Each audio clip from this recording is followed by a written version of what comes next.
여러분, 미국의 기독교 철학자 중에 피터 크리프트라는 사람이 있습니다. 이 사람이 이 사회에 팽배한 이 정욕의 죄에 대해서 평가하기를, 만약 성이라고 하는 것이 현대 사회에서 제거가 된다면 우리 사회는 경제 공황에 빠질 것이다 라고 그렇게 이야기한 적이 있습니다.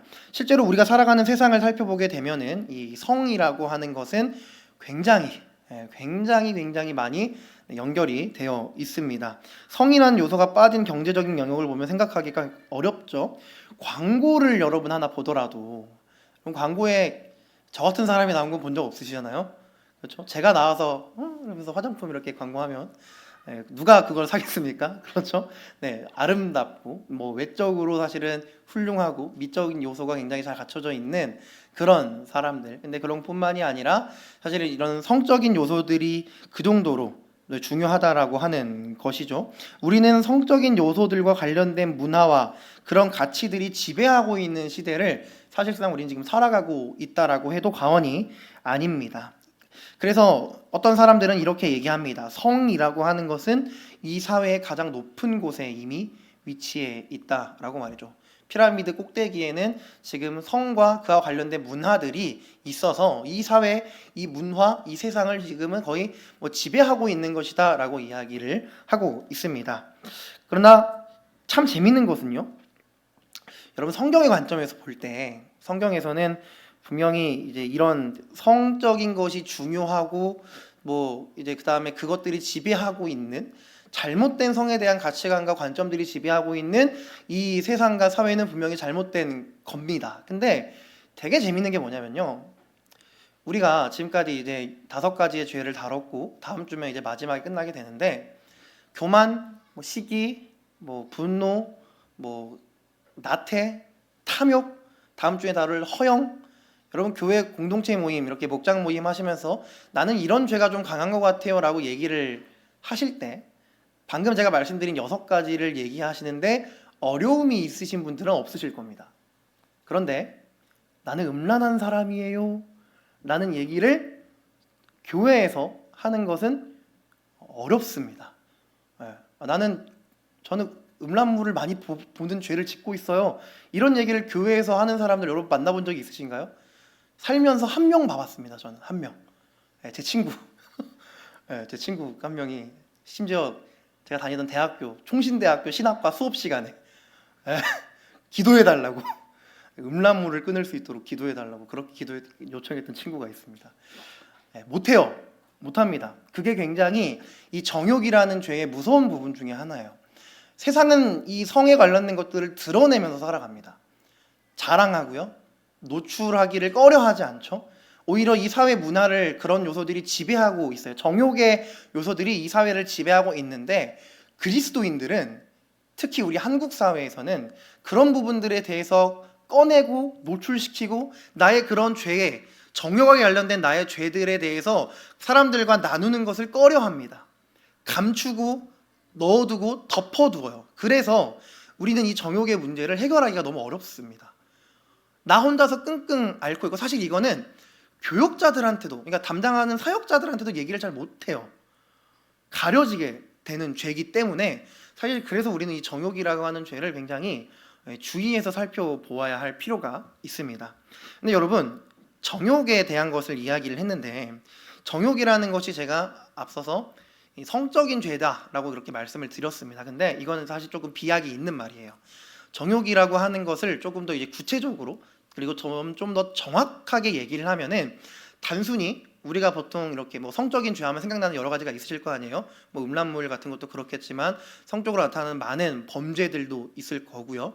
많은 것들이 여러분 아마 생각을 하고 계실 텐데, 그것들은 이 정욕이라는 죄가 표출되는 어떤 일부분에 불과하고요.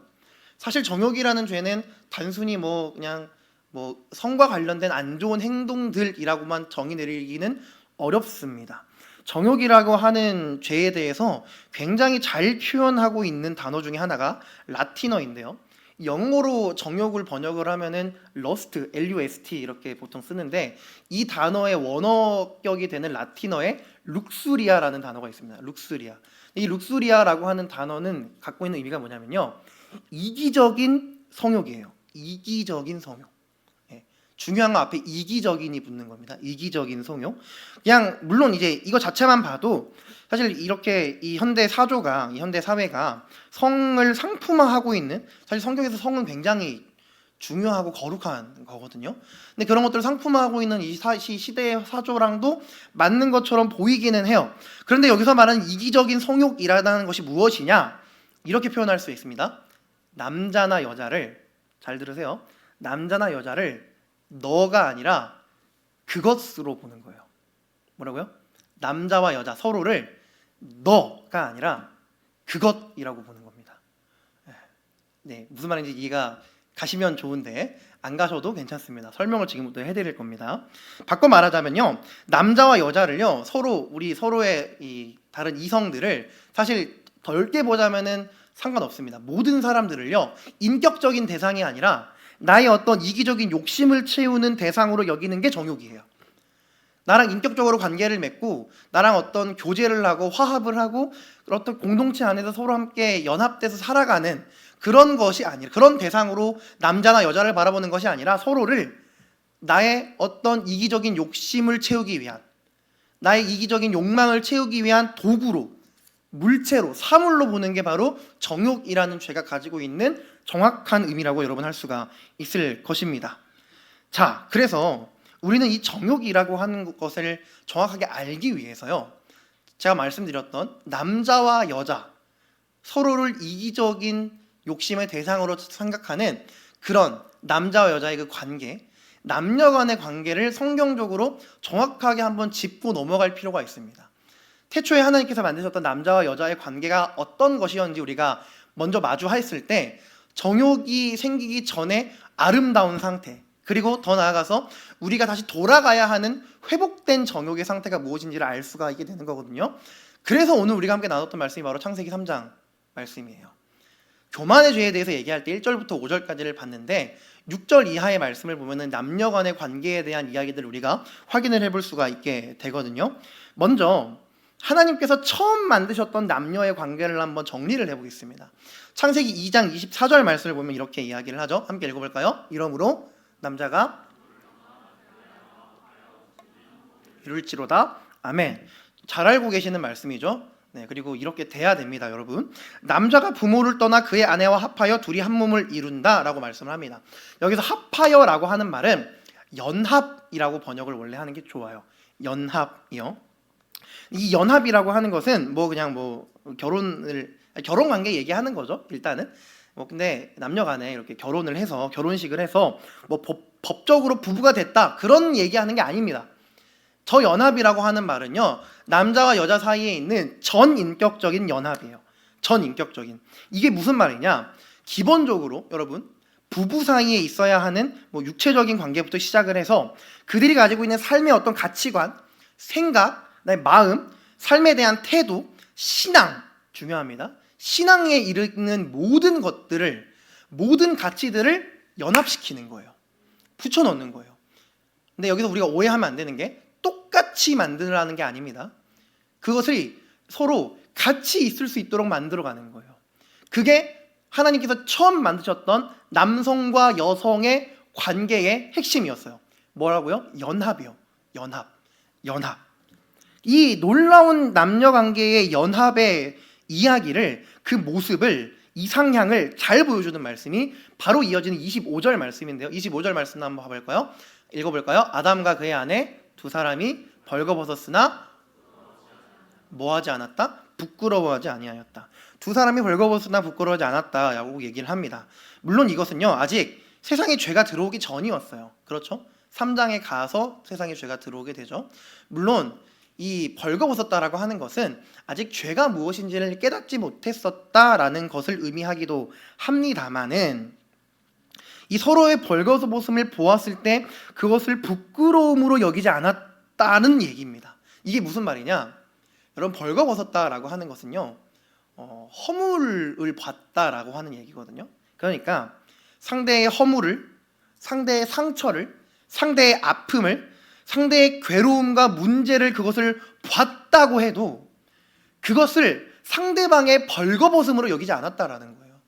상대방이 어떤 상처를 가지고 있고 문제가 있고 결격 사유가 있고 어려움이 있고 내가 생각했을 때 별로 마음에 안 드는 부분이 있어도 그거를 그 사람의 결격 사유로 따지지 않고 그것을 부끄럽게 여기지 않았다라고 하는 거예요.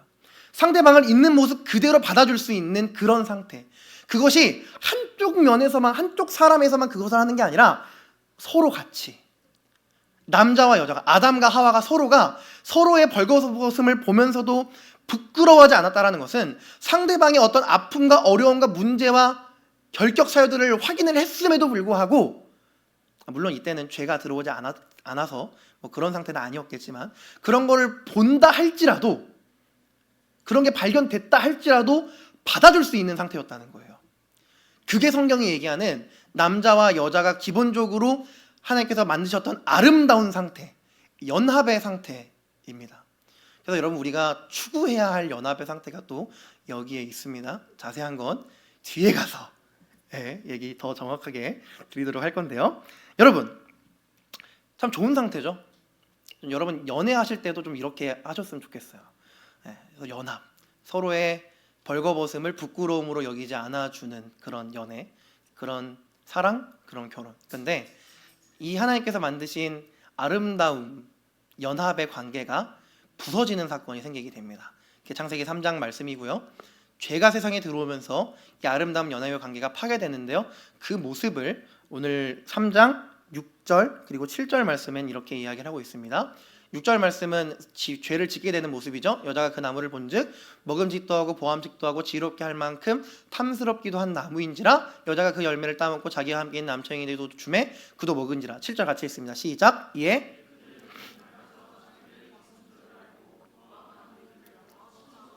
우리가 방금 2장 25절에서는 뭐라고 얘기했죠? 서로 벌거벗음을 알았음에도 불구하고 그것을 부끄러움으로 여기지 않았다라고 얘기를 했어요. 그런데 3장 7절에서 인간에게 죄가 들어온 이후로 이 관계가 확 달라지는 걸 발견을 합니다. 뭐라고 얘기를 하죠? 자기들이 벗은 줄을 알고 자신들의 몸을 가리게 된 거예요. 이게 무슨 말이냐면요, 이제는 상대방을 못 믿게 되는 거예요. 지금까지는 나에게 어떤 문제나 어떤 아픔과 상처가 결격 사유들이 있어도 상대방이 그런 나를 받아줄 수 있을 것이라고 하는 그런 확신, 믿음, 그게 그 연합의 관계 안에서 있었던 거예요. 그런데 이제는 자신의 부끄러움을 상대방이 알아챌 수 있다라고 하는 생각, 그러니까 나의 어떤 문제나 나의 어떤 어려움이나 상대방에게 드러내지 못한 나의 치부가 이제는 상대방이 그거를 받아줄 수 없을 것이라고 하는 확신이 생기는 거죠. 상대방에 대한 신뢰가 깨진 거예요. 연합이 깨진 거예요. 자, 근데 이러고 나서요, 이런 깨진 연합에 방점을 찍게 되는 그런 문제가 등장을 하게 되는데요. 본문 11절과 12절 말씀은 이렇게 이야기를 하고 있습니다. 11절과 12절 하나님께서 말씀을 하시는 거예요. 누가 너의 벗었음을 내게 알렸느냐?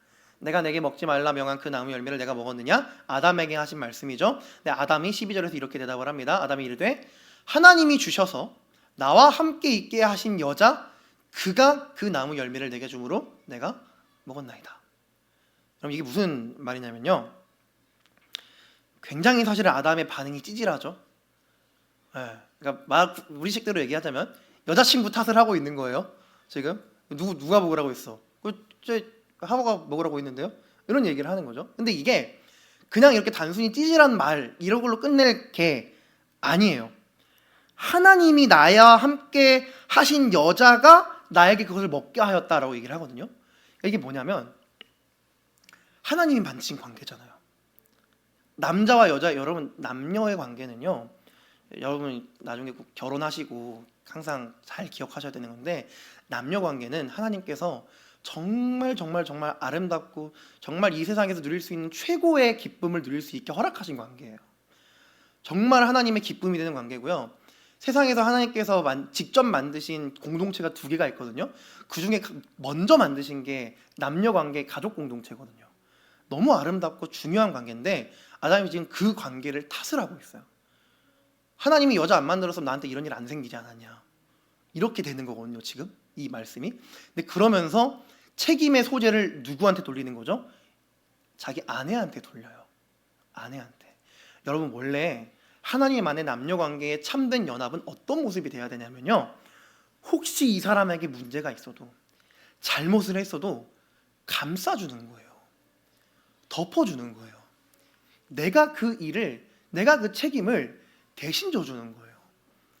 그게 남녀 관계의 연합의 온전한 모습이었던 거거든요. 근데 지금 아담이 뭘 하고 있죠? 찌질하게? 그거 내 잘못 아니고요, 내 아내 잘못이에요. 아내 잘못이에요. 이 사람이 문제인 거예요. 나는 이 일에 아무런 책임이 없고 이 사람이 나한테 그렇게 했어요. 그렇게 얘기를 하고 있는 거거든요. 하나님께서 만드신 남녀 관계의 그 아름다움이요, 여기서 이렇게 깨지게 된 거예요. 나의 안락을 위해서라면, 나의 만족을 위해서라면 그 책임의 화살을 내가 지는 게 아니라 나의 배우자에게, 나의 여인에게, 나의 이샤에게 그 화살을 돌리고 있는 거죠. 여러분, 이게 정욕입니다. 이게 정욕이에요. 내가 사랑하는 그 사람을, 나에게 하나님께서 붙여주신 그 인연을, 그 사랑의 대상으로 여기지 않고 나의 만족과 유익과 욕심과 안락을 위한 대상으로 보는 거. 하나님께서 나에게 주신 그 사랑의 대상을 내가 나와 함께 관계를 가지고 교류하며 교제하며 사랑을 나누는 그 사람으로 여기지 않고, 너로 여기지 않고 그것, 물건으로 여기는 거. 그게 정욕의 죄입니다. 이 말씀이 얘기하는 최초의 정욕의 모습이 지금 우리가 읽었던 본문에 등장을 하고 있는 거예요. 물건으로 상대방을 보는 거죠. 물건으로. 여러분, 이 정욕의 죄들이 우리 안에 어떻게 나타나는지에 대해서는 굳이 많은 이야기를 여러분들에게 드릴 필요는 없을 것 같습니다. 기본적으로 우리가 이 세상 가운데 사회 속에 살아가면서 마주하게 되는 모든 성적인 죄라고 할 수 있는 것들은 다 정욕의 죄의 결과물들입니다. 성을 사고 파는 모든 행위들, 음란물과 관련된 모든 것들 다 하나님께서 우리에게 주신 남성과 여성이라고 하는 그 소중하고 귀한 관계를 자신의 욕심과 유익을 위해서 사람이 아니라, 내 사랑이 아니라 그것으로 여기게 되는, 물건으로 여기게 되는 그 정욕의 죄에서 출발을 하는 것들이기 때문이죠. 그런데 그것뿐만이 아니라 조금 더 확대해서 이 정욕의 죄들이 우리 안에 은근히 나타날 수 있는 것들을 몇 가지 간단하게 여러분들에게 좀 소개를 좀 드리려고 해요. 여러분, 연애 하실 거죠? 제가 신방하면서 여러분 연애하고 있냐는 얘기를 꼭 한 번씩 물어보는데, 뭐 많이 안 하고 계시는 것 같더라고요. 지금 우리 하나님께 집중해야 되니까 안 하고 계신 거잖아요. 할 수 있는데, 그렇죠? 다 그런 거잖아요. 그렇죠? 여긴 뭐 한 명 정도 빼고는 다 안 하고 계신 것 같은데, 혹시 하게 되시면 저한테 꼭 알려주세요. 같이 응원하려고. 여러분, 우리가 연애를 하다 보면은요, 아니죠. 연애를 안 하고 있다 보면은 우리끼리 그런 얘기 되게 많이 하잖아요. 연애하고 싶다, 이런 얘기. 물론 이것도 좀 이제 시간이 좀 나이를 좀 더 먹다 보면은 사실 이것도 그냥 그 뭐 잘 안 하게 되는 말이긴 한데, 어린 청년들 같은 경우에는 연애하고 싶다는 얘기를 많이 하는 경우들이 좀 있어요. 근데 여러분, 이렇게 가볍게 던지는 연애하고 싶다 이 얘기요, 잘 한번 곰곰이 한번 생각을 해보세요. 여러분은 연애를 하고 싶으신 거예요? 아니면 하나님께서 만드신 그 아름다운 연합을 경험하고 싶으신 거예요? 이성과의 만남을 통해서 오는 어떤 카타르시스? 만족? 그걸 원하셔서 연애를 하고 싶으세요? 아니면 제가 방금 말씀드렸던 남자와 여자의 그 아름다운 연합을 바라보고 연애를 하고 싶으신 거예요? 여러분, 우리가 연애를 하고 싶은 이유가 뭐죠? 생각을 해볼 필요가 있습니다. 여러분, 우리가 많이 이성을 볼 때 외모를 많이 봅니다. 여러분, 우리 외모 보죠? 하나님은 중심을 보시고요, 사람은 외모를 봅니다.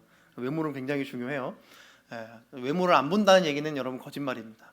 주관적으로도 외모는 볼 수밖에 없어요. 근데 우리가 항상 잘 기억해야 하는 것 중에 하나는요, 이 외모도, 너무 외모에 치중하는 것도 당연히 정욕의 하나의 측면이 될 수가 있습니다, 여러분. 그리고요, 그런 얘기도 또 많이 하죠. 어른들이 특히 많이 하시는 얘기인데요, 연애 경험이 많아야 돼. 이런 거. 결혼하기 전에 연애 경험 많이 해봐야 돼. 이런 얘기 많이 들어보셨죠? 그렇죠? 일리가 없는 얘기는 아니에요, 여러분. 일리가 없는 얘기나. 근데 저는 그렇게 생각합니다. 연애 경험이 많아야 돼라고 얘기할 수 있는 거는요, 그렇게 연애 경험 많이 하시고 결혼하신 분들만 얘기할 수 있어요. 이게 무슨 말이냐면요, 연애 경험이 많아야 된다는 얘기를 어떤 맥락에서 하는 건지 여러분 아세요? 사람을 많이 만나봐야 나랑 맞는 사람이 누군지도 알고, 내가 좀 같이 이렇게 평생 살아야 될 사람을 만나야 되는 거니까 나랑 맞춰갈 수 있는 사람을 이렇게 잘 선택할 수 있다라고 하는 건데, 이게 여러분 까딱 잘못하면요 뭐가 되냐면, 나랑 만날 사람은 내가 원하는 사람이 되어야 해. 나는 내가 맞춰주는 게 아니라 그 사람이 나한테 맞을 수 있는 사람을 원해. 여러분, 연합은요, 상대방이 나랑 좀 안 맞는다고 해도, 상대방이 나랑 조금 결이 다르다고 해도, 상대방에게 무언가 결격 사유가 있다고 해도 내가 그 사람을 사랑한다면 그것들을 품어주고 내가 달라질 수 있어야 되는 거거든요. 그게 성경이 얘기하는 연합의 굉장히 중요한 측면인데, 까딱 잘못하면, 일리가 없는 말은 아니에요. 그런데 연애 경험 많아야 된다는 거에 뭐 실제로 연애적으로 결혼해본 입장에서 또 그것도 맞는 말이긴 해요. 근데 그게 까딱 잘못하면요, 나는 내가 바라는 무엇이 있는 사람을 원해. 그 사람이 아니면 난 그 사람과 사랑하지 않을 거야. 이런 생각 쪽으로 빠지기가 너무 쉽습니다. 가만 생각을 해봐야 된다는 거죠. 여러분, 마지막으로 한 가지만 더 말씀을 드릴게요. 연애를 실제로 하고 있는 분들도 있죠. 그렇죠? 연애를 하고 계신 분들도 있고 해보신 분들이 대부분일 텐데, 여러분 연애하시다 보면 그런 생각 여러분 들어보신 적이 있을 거예요. 좀 너 나한테 왜 안 맞춰줘? 이런 거. 나는 너가 나한테 이렇게 해줬으면 좋겠는데 너 왜 나한테 이렇게 안 해줘? 너 나 사랑하는 거 맞아? 이런 얘기 들어는 보셨죠? 우리는 아마 안 들을 건데, 여러분 이런 표현들도요, 마음속에 있는 진의를 좀 잘 곰곰이 생각해 봐야 돼요. 상대방이 나한테 무조건적으로 맞춰주길 원하세요? 여러분 조금 돌아보세요. 내가 그 사람에게 맞춰줄 생각을 먼저 해야 해요. 그게 이 연합의 신비가 추구하는 바거든요. 혹시 그게 우리 안에 단순히 이 연애를 하다가, 결혼해서도 사실 마찬가지인 것 같아요. 저도 그렇고, 사랑을 이렇게 하다가 상대방이 나한테 맞춰줘야 돼.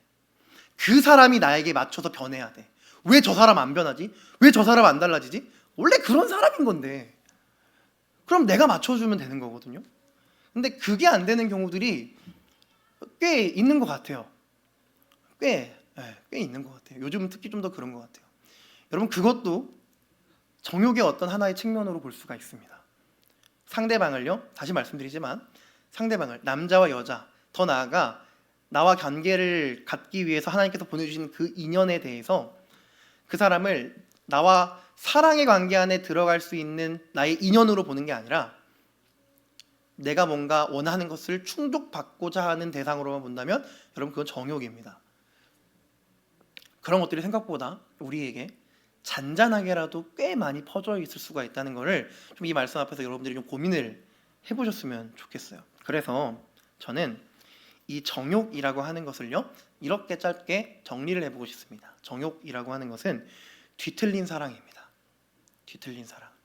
하나님께서 태초에 만드신 사랑이라고 하는 것을 죄가 틀어버린 거예요. 잘못되게 표출되게, 잘못된 방향을 갖게 뒤틀어버린 거예요. 그래서 정욕이란 뒤틀린 사랑입니다. 뒤틀린 사랑. 사랑이 어긋나 있는 상태, 그렇게 생기는 죄의 모습들이 바로 정욕의 죄다라고 우리가 이야기를 할 수가 있게 되는 것이죠. 여러분 어떠십니까? 이 정욕의 죄 앞에서 여러분들은 그동안 어떤 삶을 살아오셨고 어떤 생각을 가지고 살아가시고 계신 건가요? 단순히 성적인 범죄들의 수준이 아니라 나와 함께 하고 있는 그 사람에게도 마찬가지입니다. 남녀 관계뿐만 아니라 더 나아가서 공동체 안에서도 사실 다 마찬가지예요.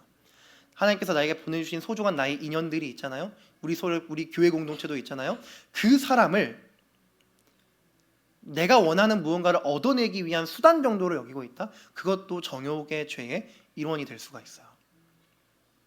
여러분들은 어떤 정욕의 죄들을 마음에 품고 지금까지 살아오셨나요? 어떤 정욕의 죄의 모습들을 가지고 살아가고 계신가요? 서로를 도구적인 관계로 여기고 있다면, 사랑을 대하는 우리의 태도가 그래왔다면 그것은 분명히 정욕의 죄라는 것을 기억하시는 저와 여러분이 되었으면 좋겠습니다. 그렇다면 이제 해결책을 잘 고민을 해봐야겠죠. 여러분, 정욕의 죄에 대한 해결책은요, 굉장히 제가 조금 구체적으로 여러분들에게 설명을 드리도록 하겠습니다. 가장 기초적인 단계부터요, 그 다음에 가장 고등한 단계까지 이렇게 좀 나눠서 여러분들에게 좀 설명을 드려보도록 할 테니 잘 들어보시고, 할 수 있는 모든 방법을 다해서 우리 안에 저와 여러분들이 숨기고 있는 정욕의 죄들을 이겨낼 수 있는 은혜가 있게 되기를 소망합니다. 먼저 정욕의 죄를 이길 수 있는 첫 번째 방법은요, 기억하세요. 자리를 피하는 겁니다. 뭐라고요? 자리를 피하는 거예요. 여러분, 우리가 이 자리를 피하는 방법에 대해서 성경에서 이 방법을 잘 지켜서 정욕을 이겼던 사람이, 유명한 사람이 있어요. 혹시 누군지 아세요? 요셉, 맞습니다. 창세기 39장 12절 말씀인데요, 그 여인이 그의 옷을 잡고 이르되 나와 동침하자. 그러나 요셉이 자기의 옷을 그 여인의 손에 버려두고 밖으로 나갔다라고 얘기합니다. 애굽의 노예로 끌려갔을 때 보디발의 아내가 요셉이 잘생겨서 그를 보고서 쫓아왔죠. 그의 옷을 잡고 이르되 나와 동침하자. 자극적이네요. 그러나 요셉이 자기의 옷을 그 여인의 손에 버려두고 밖으로 나갔다라고 얘기를 합니다. 여러분, 사실 근데 이거는요, 비단 정욕의 죄뿐만이 아니라 다른 여러분들이 짓는 모든 죄에서도 마찬가지가 될 수 있어요. 여러분, 저와 여러분들이 죄를 지을 수 있을 것 같은 상황과 환경이 찾아오게 된다면 그 자리를 피하세요. 그 자리에서 벗어나세요. 정욕의 죄를 지을 것 같은 그런 순간이 여러분에게 찾아오시나요? 그 자리를 내팽개치고 도망가세요. 여러분, 어떤 순간, 어떤 상황, 특정한 자리 가운데서 여러분들이 교만해지시나요? 그 자리에 나가지 마세요. 여러분 살아가시면서 어떤 자리가 여러분들에게 죄를 짓게 만든 자리인가요? 술자리? 아니면 친구들과의 관계에 있는 자리? 그 자리를 피하세요. 차라리 그 자리를 피해서 죄를 안 짓는 게 나아요. 차라리 그 자리를 안 가서, 그 관계를 안 맺어서 죄를 안 짓는 게 나아요. 그 자리를 피하세요. 정욕도 마찬가지입니다. 혼자 있는 시간에, 내가 좋아하는 나의 이성과 같이 있는 시간에, 단둘이 있는 시간에, 그 자리, 그 시간, 그 환경이 여러분들에게 정욕의 죄를 짓게 만드나요? 그 자리에서 도망치세요. 그리고 여러분들의 거룩함을 지켜내세요. 그게 우리가 정욕의 죄를 비롯하여서 다른 많은 죄들을 이겨낼 수 있는 굉장히 기초적이고 기본적인 방법이 된다는 것을 여러분 기억하셔야 합니다. 그리고 다음으로요, 이 정욕의 죄를 이길 수 있는 조금 더 발전된 방법을 여러분들에게 소개를 드립니다. 여러분, 기본적으로 성경은요, 정욕의 죄를 뭐라고 표현하냐면 마음의 죄다라고 그렇게 얘기합니다. 뭐라고요? 마음의 죄요. 마음으로 짓는 죄요. 예수님께서도 간음에 대한 이야기를 하실 때, 간음죄에 대한 이야기를 하실 때 마음으로 음욕을 품을 때 그것이 간음이라고 하셨어요. 형제나 자매가 서로를 쳐다보면서 마음속에서 음욕을 품었다, 그것도 간음이다라고 주님께서는 말씀을 하신 적이 있으세요. 성경은 정욕을 마음의 죄라고 그렇게 이야기를 합니다. 그래서 우리는 우리의 마음을 지켜내야 해요. 우리의 마음을 정욕에 내주지 말고 우리의 마음이 거룩하고 또 성결한 상태로 유지가 될 수 있도록 그렇게 우리는 해야 합니다. 그럼 우리 마음을 성결하게 거룩하게 유지할 수 있는 방법이 무엇인가? 시편 119편 말씀을 보면은 그런 우리 고민에 대한 대답을 이렇게 얘기하고 있는데요, 제가 한번 읽어보겠습니다. 9절부터 청년이 무엇으로 그의 행실을 깨끗하게 하리이까? 주의 말씀만 지킬 따름이니이다. 내가 전심으로 주를 찾았사오니 주의 계명에서 떠나지 말게 하소서. 내가 주께 범죄하지 아니하려 하여 주의 말씀을 어디에 두었다? 나의 마음에 두었다라고 얘기합니다. 여러분, 우리의 마음을요, 거룩하고 성결하고 이 마음이 우리의 어떤 죄들에 흔들리지 않게 지킬 수 있는 가장 좋은 방법이 뭐냐면 우리 마음속에 죄가 아닌 말씀을 채우는 거예요. 시편 119편의 저자가 이렇게 얘기하죠. 청년이 무엇으로 그의 행실을 깨끗하게 하리니까. 여러분, 우리의 마음에서 우리의 행실이 나오거든요. 우리 마음에서 우리의 말이 나와요. 우리 마음을 지키면 우리 행실, 우리 언행이 깨끗해질 수 있어요. 청년이 무엇으로 그의 행실을 깨끗하게 하리이까? 주의 말씀만 지킬 따름이니이다. 왜? 그 말씀을 지키는 것이, 그 말씀을 우리의 마음에 두는 것이, 우리의 마음을 죄가 아니라 주의 말씀으로 이렇게 가득히 채워서 그 안에 거룩함을 유지해 두는 것이 우리 삶에서 죄라고 하는 행실을, 정욕이라고 하는 언행을 꺼내지 않게 하는 굉장히 중요한 방법이 된다라고 하는 거예요.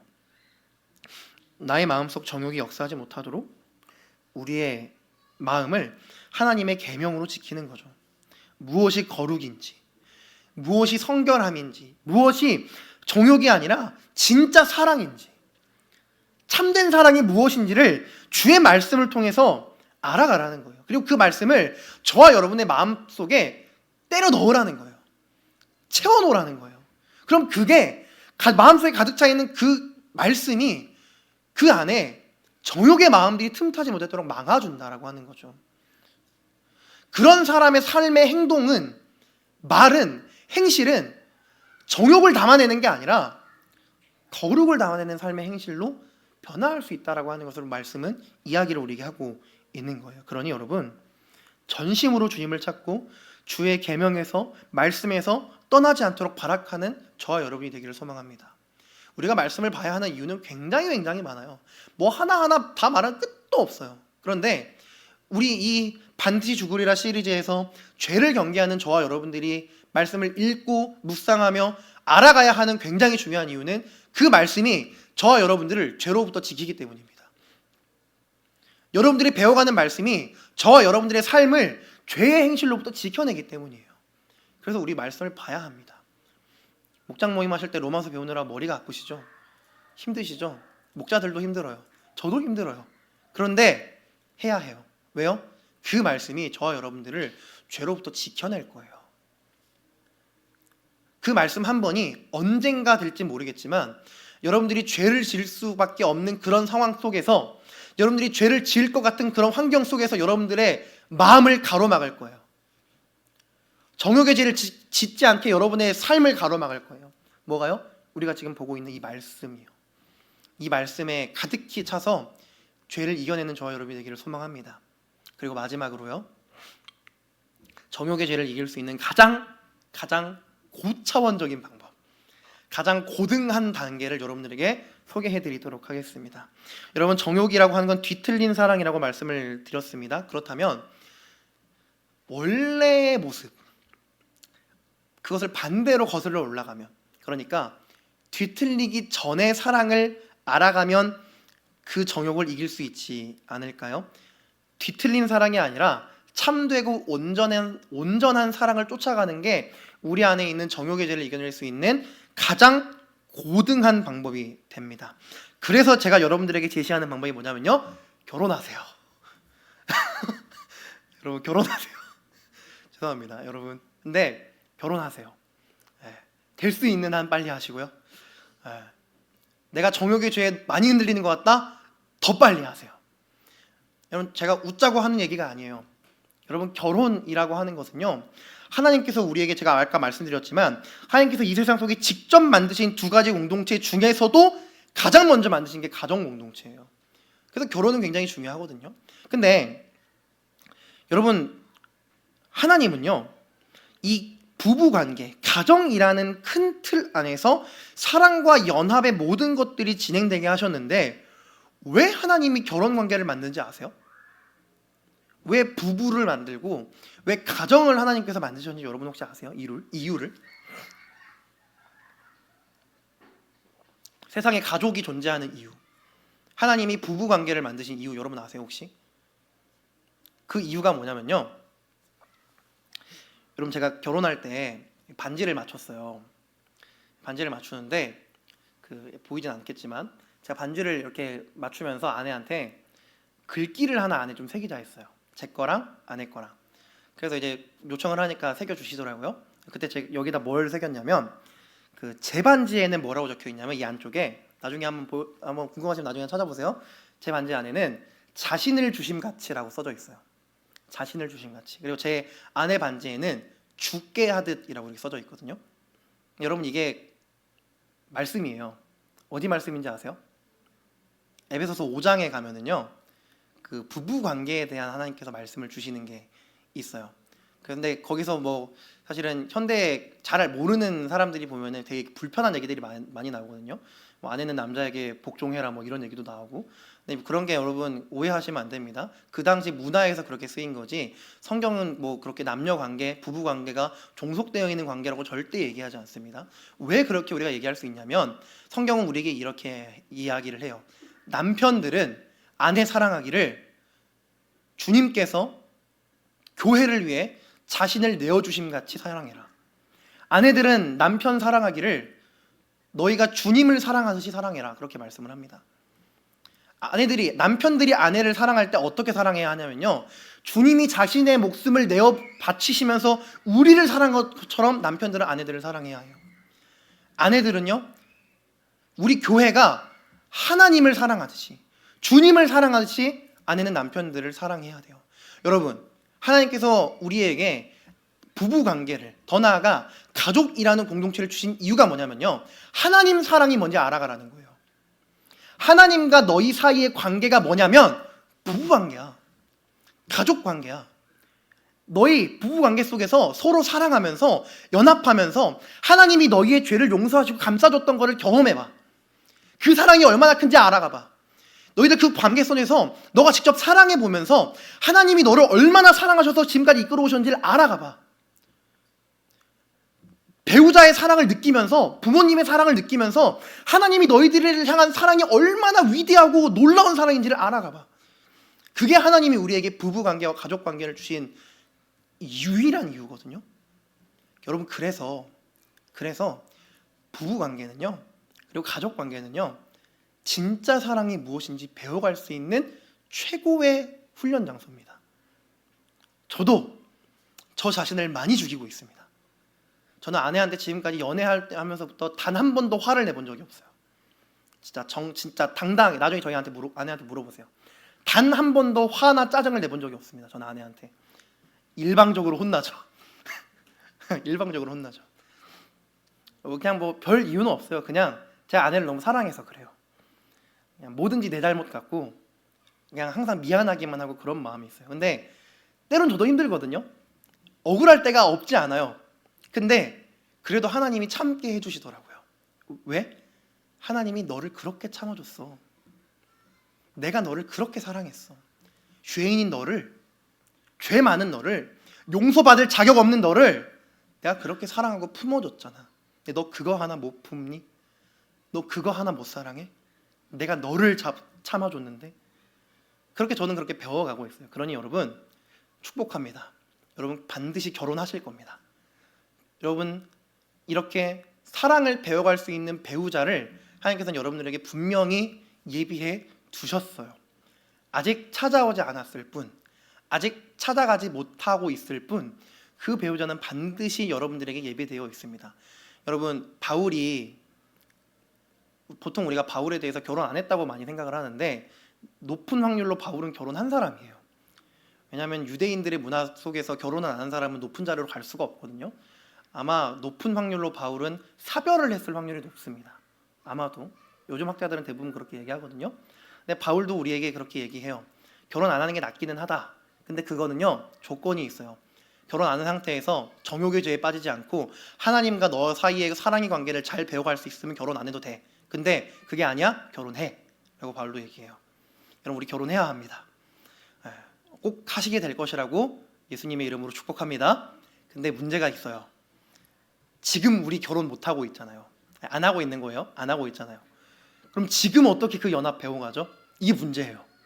그리고 결혼을 했지만 사별해서 혼자 사시는 분들도 많잖아요. 그런 분들도 정욕의 죄를 이겨야 되거든요. 근데 그런 분들에게도 정욕의 죄를 이길 수 있는 방법이 한 가지가 또 있어요. 이것도 결혼과 마찬가지로 또 하나의 고등한 방법이거든요. 이게 뭐냐면요, 하나님께서 이 땅에 세우신 두 가지 공동체가 있다고 지금 거듭 말씀드립니다. 먼저 만든 공동체가 부부, 가족 공동체고요. 또 하나의 공동체는 뭐죠? 교회 공동체입니다. 여러분, 교회 공동체예요. 여러분, 우리는 하나님의 사랑을요, 어디서 배워갈 수 있냐면요, 이 교회 공동체 안에서 배워갈 수 있습니다. 성경에서 공동체 안에서의 사랑, 형제 사랑에 대한 가장 유명한 말씀이 이 말씀인데요. 사무엘상 18장 1절 말씀입니다. 다윗이 사울에게 말하기를 마침에 요나단의 마음이 다윗의 마음과 하나가 되어 요나단이 그를 자기 생명같이 사랑하니라. 여러분, 참 나쁜 사람들은요, 저 말씀 보고 다윗과 요나단이 동성애자였다고 얘기해요. 진짜 그렇게 얘기해요. 네, 새빨간 거짓말입니다. 성경은 절대 동성애를 정상적인 것으로 보지, 죄로 봅니다. 여러분, 죄로 봐요. 근데 저 말은 무엇이냐면요, 요나단의 마음과 다윗의 마음이 하나가 됐다라고 했잖아요. 저게 성경에서 얘기하는 연합이에요. 연합. 서로의 상처와 아픔을 안아줄 수 있고 그 연합의 관계 속에서 하나님의 사랑을 배워갈 수 있는 연합. 그래서 뭐라고 얘기하죠? 요나단이 다윗을 자기 생명같이 사랑하니라. 여러분, 이게 성경이 말하는 사랑이거든요. 여러분, 극강의 사랑의 표현이 뭔지 아세요? 제가 지난주에 지난주죠? 사랑은 태도라고 말씀드렸어요. 행동. 근데 극강의 사랑의 표현이 뭔지 아세요? 자기 희생이거든요. 자기 희생. 그를 위해서 죽어줄 수 있으면 그게 진짜 최고의 사랑이에요. 그래서 최고의 사랑이 예수님이에요. 우리를 위해서 죽어줬거든요. 근데 저 말씀 뭐라고 얘기하죠? 요나단이 다윗을 위해서 죽어줄 수 있을 정도까지 그를 사랑했대요. 형제 사랑의 극치를 보여주는 거죠. 여러분, 우리 교회 공동체는 이런 공동체가 되어야 합니다. 이 우정의 관계를요, 신약에 와서는 교회라고 불러요. 하나님이 세상에 직접 세우신 두 가지 공동체 중에 두 번째, 바로 교회 공동체입니다. 여러분, 공동체도 마찬가지로 연합해야 돼요. 우리 청년 공동체 연합해야 돼요. 서로의 아픔과 상처를 알m에도 불구하고 그것을 감싸줄 수 있어야 되고 품어줄 수 있어야 돼요. 공동체 안에서 여러분들의 비밀스러운 얘기와 아픔과 상처와 문제와 죄의 모든 얘기들을 털어놓을 수 있는 공동체가 돼야 돼요. 그걸 털어놔도 그에게 째려보는 것이 아니라, 그의 상처와 아픔을 뭐라 하는 것이 아니라 감싸주고 품어줄 수 있는 공동체가 연합하는 공동체, 곧 우리 교회 공동체가 추구해야 하는 연합의 모습이에요. 그래서 우리는 교회 공동체 안에서요, 하나님의 사랑을 알아가야 돼요.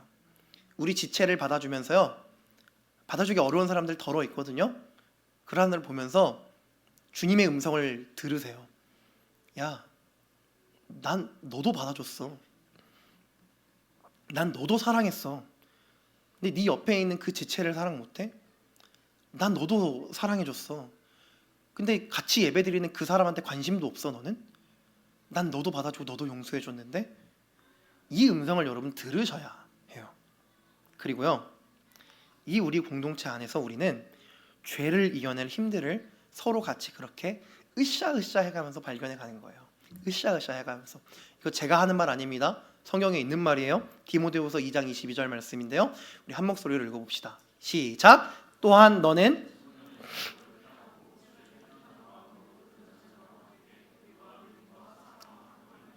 아멘. 뭐라 얘기하죠? 너는 청년의 정욕을 피하고 주를 깨끗한 마음으로 부르는 자들과 함께 의와 믿음과 사랑과 화평을 따르라. 주를 깨끗한 마음으로 부르는 자들과 함께 해라 라고 얘기합니다. 주를 깨끗한 마음으로 부르는 자들이 누구죠? 지금 이 말씀을 들으면서 정욕의 죄를 이겨내고 참된 사랑으로 나아가고자 하는 그런 마음을 품으시는 저와 여러분이요. 주를 깨끗한 마음으로 부르는 자들과 함께 청년의 정욕을 피해라 라고 바울은 디모데에게 권면합니다. 여러분, 권면합니다. 우리 교회 공동체 안에서 여러분들의 약점과 상처와 아픔을 나누시면서 여러분들의 삶에 찾아오는 죄의 모든 문제들을 이겨낼 힘을 함께 얻어가시기를 축원합니다. 우리 교회 공동체는 그런 공동체가 돼야 돼요. 우리 청년 공동체는 그런 공동체가 돼야 돼요. 여러분, 목장 모임하면서 좀 울어보세요. 여러분, 아픔을 좀 털어놓고 품어줘 보세요. 그런 시간이 됐으면 좋겠어요. 우리 모임들이 그렇게, 나 이번 주에 이런 죄 때문에 삶이 무너졌었는데 이겨냈으면 좋겠어. 나 좀 도와줘. 나를 위해 좀 기도해줘. 우리 같이 기도하자. 서로 같이 이겨내보자. 그렇게 얘기해 줄 수 있는 공동체가 우리 청년 공동체가 되었으면 좋겠어요. 그게 지금 우리가 결혼하지 않은 우리가 지금 할 수 있는 가장 중요한 정욕의 죄를 이겨내는 방법이라는 것을 기억하는 저와 여러분이 되기를 소망합니다. 그래서 정욕의 죄, 그리고 뿐만 아니라 우리 안에 찾아오는 모든 죄의 문제들을 이겨낼 수 있는 힘을 서로를 통해 진짜 사랑이 무엇인지를 알아갈 수 있는 그런 은혜가 있게 되기를 축원합니다. 함께 찬양했습니다.